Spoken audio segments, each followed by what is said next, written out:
عذر مت پیش کرو، تم ایمان لانے کے بعد کافر ہو چکے ہو۔ اگر ہم تم میں سے ایک جماعت کو معاف کر دیں تو دوسری جماعت کو سزا بھی دیں گے، کیونکہ وہ گناہ کرتے رہے ہیں۔ منافق مرد اور منافق عورتیں ایک دوسرے کے ہم جنس یعنی ایک ہی طرح کے ہیں کہ برا کام کرنے کو کہتے اور نیک کاموں سے منع کرتے اور خرچ کرنے سے ہاتھ بند کیے رہتے ہیں۔ انہوں نے اللہ کو بھلا دیا تو اللہ نے ان کو بھلا دیا، بے شک منافق نافرمان ہیں۔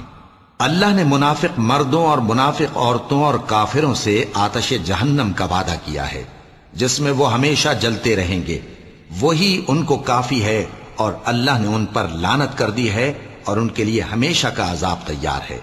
تم منافق لوگ ان لوگوں کی طرح ہو جو تم سے پہلے ہو چکے ہیں، وہ تم سے زیادہ طاقتور اور مال و اولاد میں کہیں زیادہ تھے، تو وہ اپنے حصے سے فائدہ اٹھا چکے، سو جس طرح تم سے پہلے لوگ اپنے حصے سے فائدہ اٹھا چکے ہیں، اسی طرح تم نے اپنے حصے سے فائدہ اٹھا لیا، اور جس طرح وہ باطل میں ڈوبے رہے اسی طرح تم باطل میں ڈوبے رہے۔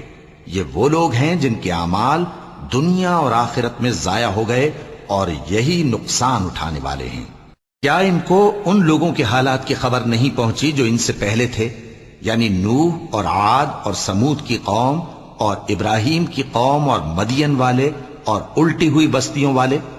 ان کے پاس پیغمبر نشانیاں لے کر آئے، اور اللہ تو ایسا نہ تھا کہ ان پر ظلم کرتا، لیکن وہی اپنے آپ پر ظلم کرتے تھے۔